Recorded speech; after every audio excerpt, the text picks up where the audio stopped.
Question 48. Which expression is equivalent to this one for all values of y where the expression is defined? So let's go ahead and simplify this. We are going to be using our properties of exponents. So let me go ahead and write that down. So parentheses 6y cubed, all of that to the negative 2 power divided by y.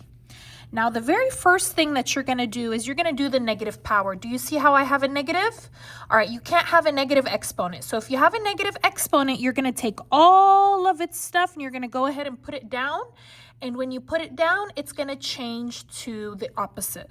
So if it's negative up on the top, then you're going to need to put it down on the bottom to make it positive. If it's negative on the bottom, then you need to go ahead and move it up to the top to make it positive on the top. So let me show you how you're going to do that. You're going to do your little division sign. You're going to go ahead and take this and you're going to drop it down, all of its group. So all of this is to the negative 2 power.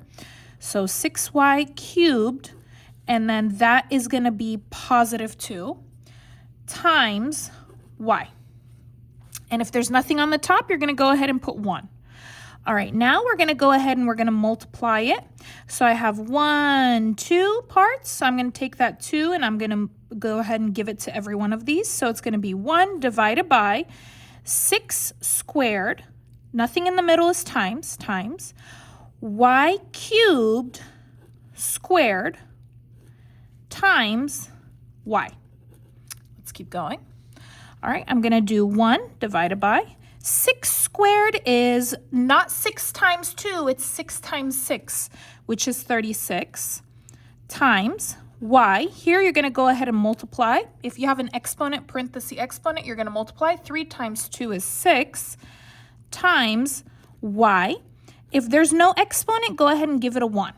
Now, I'm going to go ahead and continue. Why? Because I still have 2 y's. Do you see I still have 2 y's here? So what you're going to do is you're going to do 1 divided by, copy that 36 because it's good, y. You can put the times if you want, but it's not necessary. Now, whenever you have a base with an exponent times the same base with an exponent, what you're going to do is you're going to copy the base, which is y. And instead of multiplying, you're going to add. Okay, so 6 plus 1 is 7. And this is your answer. Okay, so it looks like my answer is A. All right, so there it is. Thank you so much for watching. If you have any questions, please leave them down in the comments below. Let me know if you like the video in the comments as well. Anyways, please subscribe, like the video, leave a comment, and I'll see you again next time. Thanks for watching.